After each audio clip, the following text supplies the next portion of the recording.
Bilang lalaki, magsikap ka. Huwag mong hayaang babae ang bumubuhay sa'yo. Kasi ang pangit tingnan ng lalaking malakas magdemand ng respeto, pero babae ang nagpapasan ng buhay niya. Kasi siya ang nagbabayad, siya ang nag-iisip kung saan kukuha, siya ang napupuyat sa problema ng pera. Tapos ikaw may katawan ka, may oras ka, may lakas ka, pero kapag usapang trabaho, diskarte at responsibilidad, ang dami mong dahilan. Na kapag may bayarin, tahimik ka, pero kapag pagkain, alaga, lambing at respeto, kumpleto ang hinihingi mo. Guys, ito ang totoo. Hindi ka partner kung babae ang kumakayod tapos ikaw ang kampante. Hindi ka katuwang kung siya mismo ang nauubos habang ikaw naghihintay lang ng isusubo sa'yo. Hindi love ang dala mo, pabigat ka lang. Kasi kaya niyang sumama po sa lalaking nagsisimula.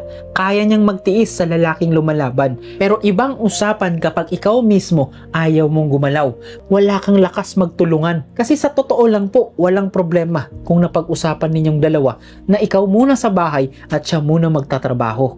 Walang problema kung kapos ka ngayon pero may kusa ka. Ang problema, palamunin ka na nga, ayaw mo pang tumulong, pinapakain ka na nga ng partner mo, pinapapigat mo pa ang buhay niya. Kaya tandaan nyo, hindi nakakahiya ang lalaking nagsisimula. Ang nakakahiya po, yung lalaking kaya namang kumilos pero nagpapabuhay. Hindi partner ang tawag po sa inyo, kasamang tao ka lang na pinapakain ng iba. Kaya please, magsikap ka. Dahil isang araw, hindi ka niya iiwan dahil mahirap ka. Iiwan ka niya dahil pagod na siyang buhatin ka.